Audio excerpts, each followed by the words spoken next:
All right, everybody, Kara Liles here, and we are joined by Joey Ellis of WILX out in Lansing. Joey, it's a big part of the year. How you feeling? I'm excited. Football's back. It's probably the best time of the year, as you guys know. I mean, we get fired up for it just as much as the next person. It's an exciting time, college football, and then, of course, high school football coming back. So I'm fired up. I'm ready to go. It's hard to believe it's finally here. Well, let's talk a little football, all right? Jackson Yeah. Lumen Christi moving on over to the Catholic League, and I mean, they have always been a powerhouse. Do you expect the same success as they had last season? As long as Herb Brogan is there, which he is, it's now year 44 for him as head coach there, which seems hard to believe. As long as he's there, they're going to find a way to continue to be a factor. Lumen Christi obviously in a new league this year, having been in the Interstate 8 League, I think the past, I don't even know how many years, but it'll be a new look for them for sure. But again, as long as they've got the same head coach there, Herb Brogan, they kind of stick to what they do best, and they graduate some seniors, especially at quarterback. They'll have to replace a position there, but I mean, they're 12-time state champions for a reason. I'm sure they'll piece it together again, and they'll probably be one of the teams we'll be talking about towards the tail end of the season once again. And, along with Jackson Lumen Christi, there's some other big powerhouses out in your area. What are some teams to keep an eye on throughout the season?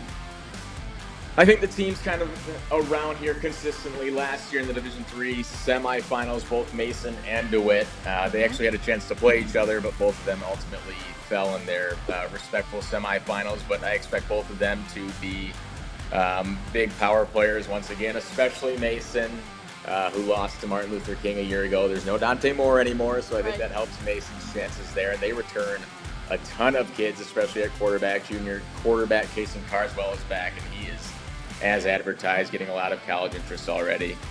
So they'll be good. DeWitt is always good as long as Rob Zimmerman's there. Year 25 for him now. They lose Bryce Kearns, probably one of the better players to come through their program. He's now playing at Michigan Tech up in Houghton, but they'll just, same deal as Lumen Christi. As long as Zimmerman's there, they'll plug in the next guy, and they've got a lot of depth there. So they're going to be a really good team to watch. I think Hazlitt's going to be a pretty good team. Nakia Mockery, if you haven't seen him play, from what I've seen, he's one of the better, more electrifying players in the entire state at any level. He is just a really, really good athlete.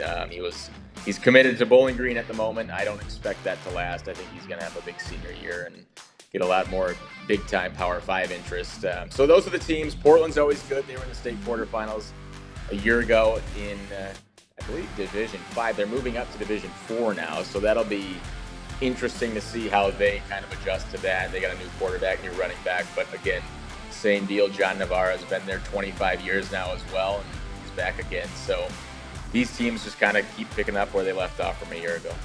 If you had to pick, give me one or two marquee matchups going into week one. I think the first one's is the week one slate here's a little weak. Week one, Hazlitt goes to DeWitt, which will be a really good game. They played each other a year ago. They opened up the season in the big house, and it was a tight game on the score. Nakia Mockery had, I think, 285-plus punt return touchdowns, and that was basically all the offense they had. DeWitt otherwise kind of manhandled them. So that game is actually at DeWitt, which will be quite the game. But looking ahead, week two, if I have to, Mason goes to DeWitt as well. So that might be the early game of the year candidate for the area, because that's going to be two really good teams again in Division 3. All right. Well, Joey, that's all I got for you. Thanks so much for joining us, and have such a good football season. Yeah, I'm sure we'll see you guys around. Appreciate doing it. Oh, yeah. Thanks so much.